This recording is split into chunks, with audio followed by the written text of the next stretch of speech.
Bonjour, mon nom c'est Guy de Potager 365 où on cultive des légumes 12 mois par année. Ça fait très longtemps que j'ai pas fait de vidéo. La raison est assez simple. Je me sentais obligé de réinventer la roue à toutes les semaines. Moi, ce que je veux faire, c'est faire mes cultures sans essayer de réinventer la roue. Je vais vous montrer qu'est-ce que je fais. Je change souvent d'idée, c'est vrai. Là, dans le moment, je suis parti dans la culture dans le coco. Excusez. J'ai fait plusieurs expériences au printemps et à l'été. Et le coco, jusqu'ici, moi, ça prouve à être peut-être le médium qui, pour moi, est le meilleur. Pourquoi pour moi? Parce que j'ai tendance à trop arroser mes plantes. Le coco absorbe beaucoup d'eau, mais en laisse couler beaucoup aussi. Donc, il y a toujours de l'air qui peut pénétrer dans le coco pour aérer les racines.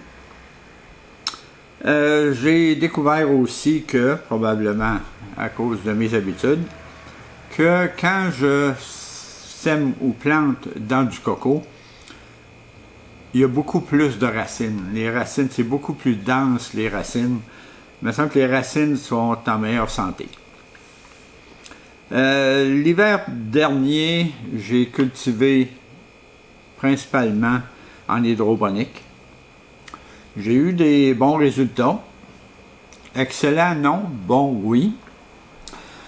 Cette année, je ne crois pas faire de l'hydroponique. Ce que je vais faire, je vais cultiver dans le coco, mais avec des engrais hydroponiques. Le coco, on va commencer d'abord par en parler. C'est peut-être la chose la plus dangereuse que vous pouvez faire. Dans le sens que il y a beaucoup de coco sur le marché qui a été compressé, qui a été mouillé et ensuite compressé, mais avec de l'eau de mer, de l'eau salée. Ça vient souvent de des pays qui sont sur le bord de la mer, des pays qui ont moins d'eau potable disponible. Alors, il y a beaucoup de sel. Mes premières expériences ont été, j'ai semé dans du coco, j'ai transplanté dans du coco. Malheureusement, c'était le début de ma saison de tomates de 2024.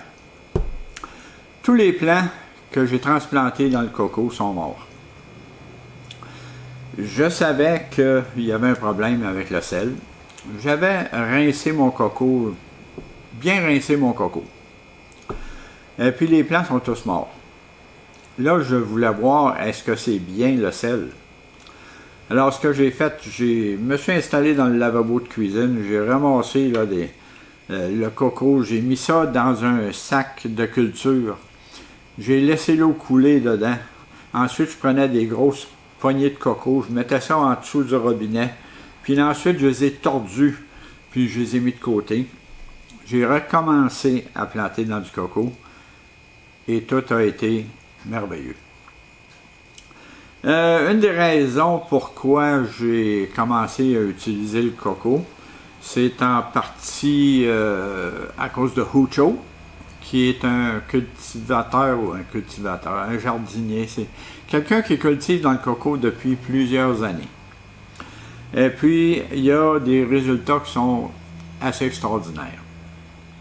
L'autre affaire, c'est que je me suis mis à regarder des vidéos de monde qui cultive du pot. Ce monde-là, ils deviennent des experts en culture. C'est du monde qui connaissent leur affaire, c'est du monde qui font des recherches, c'est du monde qui essaie d'avoir la plus grosse récolte possible dans le plus petit endroit possible. Alors j'ai dit, si eux autres sont si connaissants que ça, on va regarder qu'est-ce qu'ils font. Et la majorité d'eux autres cultivent dans le coco. Moi, je n'ai pas l'intention de cultiver du pot. J'ai eu mon temps de jeunesse. J'en ai fumé, j'en ai cultivé, j'ai tout fait. Aujourd'hui, je ne touche plus à ça. Alors, je me réfère souvent à ce monde-là qui sont vraiment des experts. Alors, cette année, on va faire la culture dans le coco.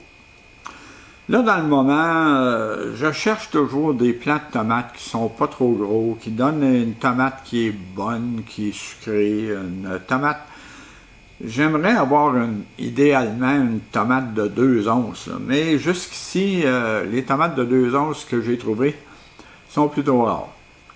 Je vais en semer cette année, mais là, j'ai trouvé, moi, chez ma soeur, quand je suis allé en vacances, elle avait un plant qui s'appelle des Sturdy. C'est un plant de tomates cerises. C'est un plant F1. J'ai récolté des boutures. J'ai aussi ramené un plant de tomates Sturdy.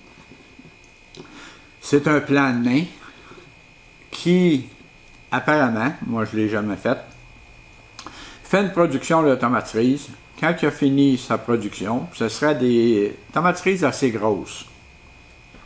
Quand il a fini sa production, il refait une autre pousse, encore des fleurs, une autre production, et apparemment qu'il peut le faire 3 fois.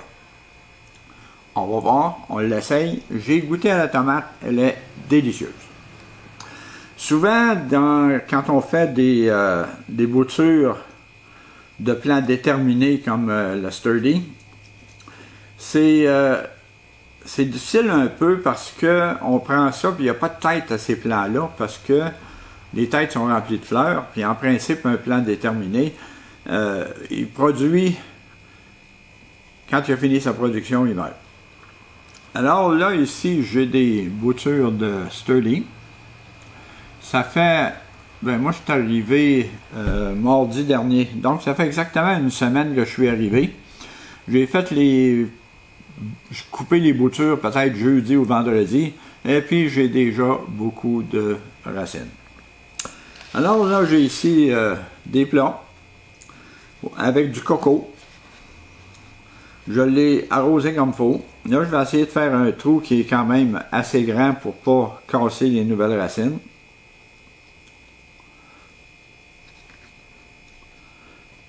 Et je l'insère dedans. On va voir qu'est-ce que ça donne.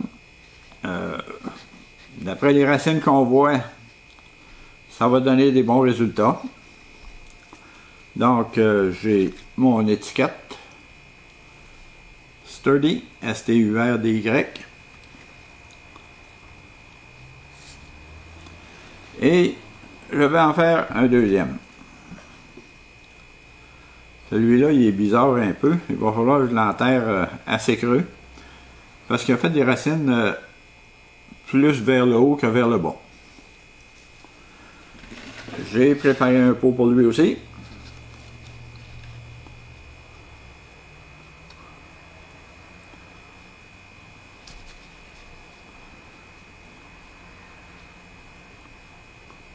Voilà. Et on va suivre ça au courant de l'hiver. On lui met son étiquette. Sturdy.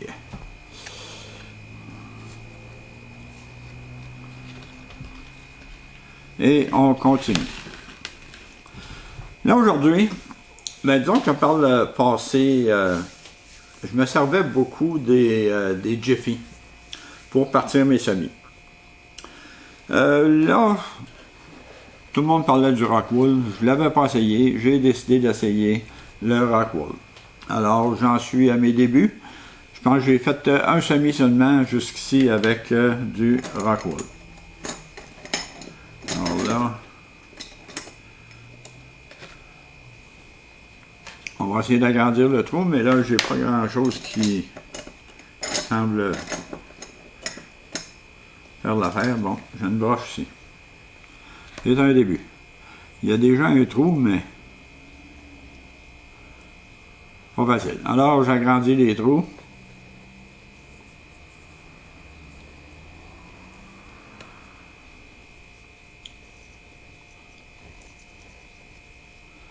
Et on va faire nos semis. On va commencer par basilic.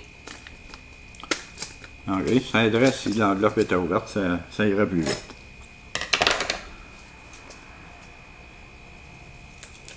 C'est une sorte de basilic que j'ai jamais essayé.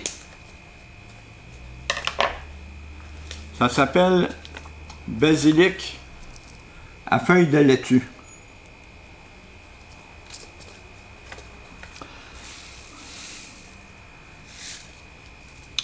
Je vais mettre 3 semences. Je sais qu'on peut semer plusieurs plants puis avoir ça dans le même, là. Mais moi, je veux commencer par essayer ça. Avoir juste un plant de basilic pour mes besoins personnels. Si j'en veux plus, on en semera d'autres. Donc, basilic, feuille de laitue. Basilic, feuille de laitue. Je vais le mettre à côté.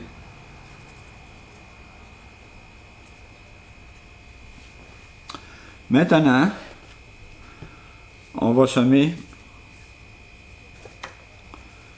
des piments. Celui-là, c'est un piment qui ressemble énormément à des jalapenos.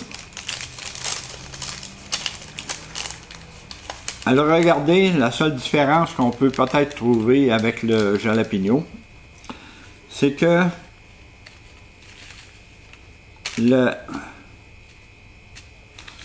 Devrais-tu mettre 3 semences? Ouais, je vais mettre 3 semences parce que c'est des semences qui datent de 2022.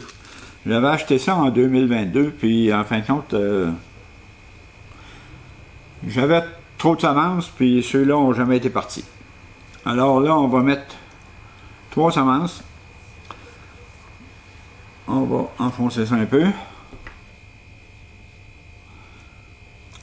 Donc, on disait que c'était un plant qui ressemblait, ou le fruit qui ressemble énormément à des jalapenos. La différence, c'est que il est plus pointu. Il est peut-être un peu moins fort aussi. Sur l'échelle de Scoville, il est à 5000. Tandis qu'un jalapeno, souvent, il va se retrouver à 8 ou 10 000. La sorte, c'est Flaming Flare. Le type de piment, c'est Fresno. Alors là, on va l'essayer. On aime ça un piment jalapeno, mais on aime ça quand c'est pas trop piquant. Ça nous amène à semer une autre sorte de piment. Là, on ne part pas les tomates aujourd'hui. On va faire ça, les tomates, les concombres, probablement la semaine prochaine. Là, je commence avec ça. Là, c'est un piment. Le nom, c'est Carmen. C'est un type corne de taureau. Lui, j'en ai déjà fait. C'est des semences qui datent de 2021. Et il me reste 2 semences. On espère que ça va bien aller.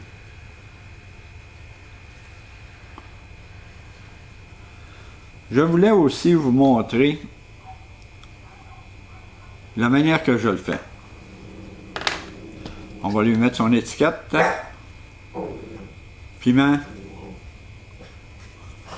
Carmen type corne de taureau. Donc je mets son étiquette ici.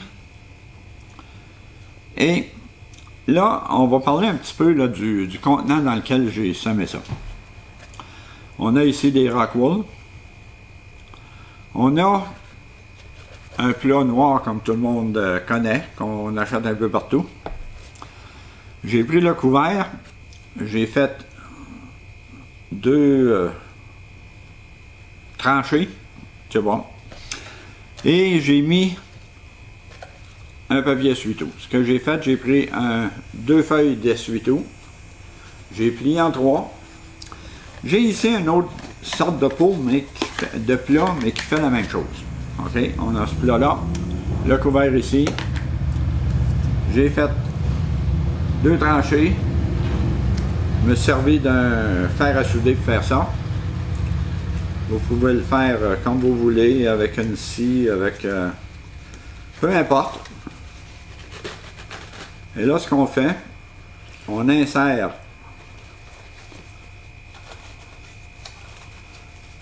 le papier essuie-tout.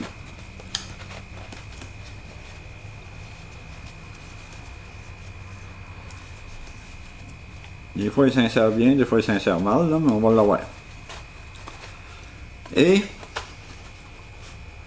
on met de l'eau dans le plat. On met le plat dessus. Okay.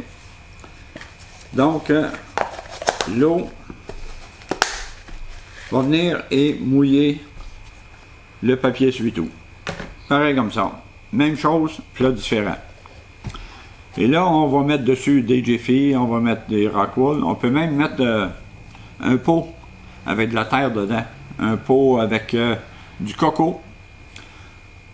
On le mouille préalablement, c'est plus rapide. Mais avec du Jiffy, souvent, je le mouillais même pas, je le laissais là. Puis une demi-heure après, il était tout rempli d'eau. Alors ça, c'est le système que j'emploie depuis plusieurs années. J'utilise pas ce système-là pour tout et tout le temps, mais c'est un système qui va bien et que j'aime bien. Alors ça va conclure la première partie. Là, on va aller faire un petit tour. Un petit tour de jardin intérieur et extérieur. Mais là, le jardin intérieur, il n'est pas commencé. Alors, je vais vous montrer des tablettes vides. Alors, suivez-moi, on va aller voir ça.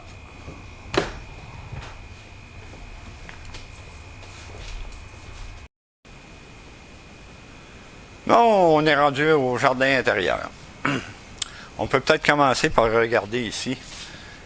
J'ai toujours des plantes carnivores. Là. Il m'en reste 2, j'en ai donné. Et puis, on peut appeler ça des cactus, peut-être, oui. Ou des succulents. Il y en a un succulent, un cactus. Et là, j'ai mis des nouvelles tablettes.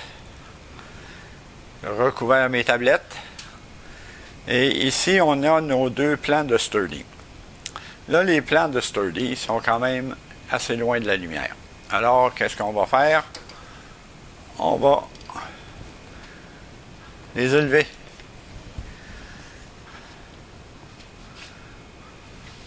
Donc là, les plants de Sturdy sont rendus beaucoup plus proches de la lumière. Alors, cette année, j'ai fait des tablettes pour recouvrir le grillage et des petites tablettes pour être capable d'avoir des plantes plus hautes, plantes plus basses. Là, on a la partie du bas qui est avec des lampes de garage. Et maintenant, on va aller à la deuxième section. Deuxième section, absolument rien. Mais c'est là qu'on commence et cet hiver, ça va être plein. On va avoir des tomates, on va avoir des concombres, on va avoir des piments, on va avoir plein de choses. Basilic, coriandre. Et là maintenant, c'est le temps d'aller faire un petit tour à l'extérieur. On va aller voir qu'est-ce qui se passe sur le patio.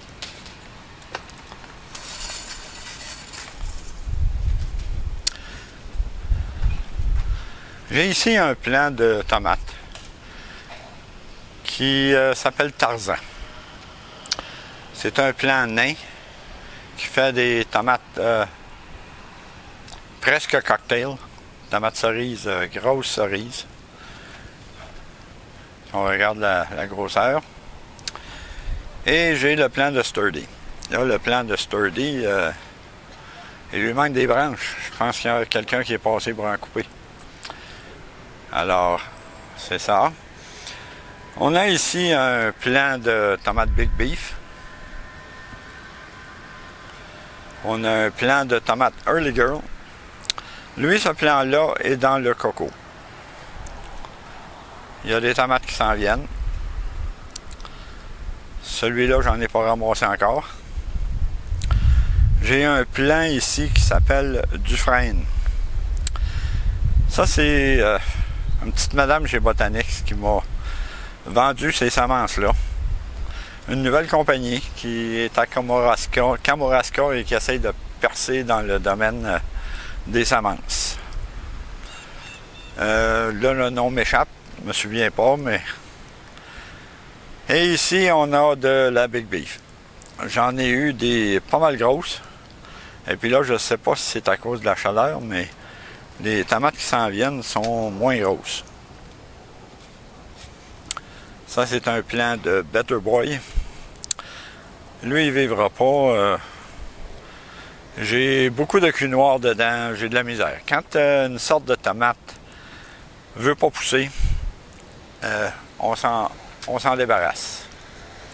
Ça ici, c'est un plant de Big Beef. Ce plant-là est plus petit que les autres. Il a été parti au début juin. C'est un plant que je vais rentrer à l'intérieur, que je vais installer devant ma porte patio. Puis j'espère qu'il va me donner des tomates jusqu'à Noël. Ça, c'est un autre plant de Early Girl. Lui, il n'est pas dans le coco. J'ai récolté déjà 2 tomates. Il y en a d'autres qui s'en viennent. C'est une tomate qui est, à mon goût, très bonne, un peu plus acide que les autres. On a ici un plant de Scotia. Ça, la tomate Scotia, c'est une tomate qui n'est pas très grosse, mais que j'ai trouvée délicieuse. Et moi, j'en ai fait pousser en hydroponique l'hiver passé. La tomate était beaucoup plus petite que ça, en hydroponique, sous les lumières artificielles. Là, lui, est dans le coco. Il va super bien. Les tomates sont le double de la grosseur de ce que j'ai ramassé à l'hiver en hydroponique. Est-ce que c'est le coco? Est-ce que c'est les lumières? Est-ce que c'est l'engrais? On ne sait pas. Mais, on continue à s'amuser. J'ai ici des arbres qui s'appellent des Monkey Puzzle Tree, que j'ai parti à partir de des semences. Il y en a un qui, je pensais mort, est après à reprendre. Et j'en ai un autre ici qui est différent. J'ai aussi parti des figuiers. C'est ma nouvelle aventure, produire des figuiers. Ça a été parti à partir d'une petite branche que j'ai enracinée, que ma fille m'avait donnée. Ça a été parti le 3 janvier. Et celui-là, la même chose. Ils disent que ça produit la 2e année, mais comme on voit ici, j'ai une belle figue là. Alors, ma nouvelle passion, les figuiers. Naturellement, ça ne pousse pas à l'extérieur au Québec. Alors, qu'est-ce qu'on va être obligé de faire? C'est de les rentrer à l'intérieur. Alors, on va attendre. Apparemment, qu'ils peuvent se rendre jusqu'à moins 10 comme température. Je vais les rentrer avant ça. Quand les journées rapetissent, le temps rafraîchit, ils perdent leurs feuilles. Je vais les rentrer à la suite de ça. Il y en a un des deux que je vais faire des boutures avec. Et l'autre, je vais le garder intact. Probablement que ça va être lui que je vais garder intact. J'ai une autre sorte de figuier ici. Que ma sœur a acheté. Et qui, les feuilles sont plus petites. Mais ça a été vendu pour être un figuier de maison ou de patio. Un figuier qui probablement ne vient pas gros. Les feuilles sont beaucoup plus petites comparées aux feuilles de celui-là. Alors, lui aussi, ça va être pour bouturer. Ma soeur me l'a confié. Et moi, je vais lui repartir un autre plan. Probablement en donner un à ma fille si ça l'intéresse. Alors, on s'amuse avec ça. J'ai ici des patates dans un sac de culture.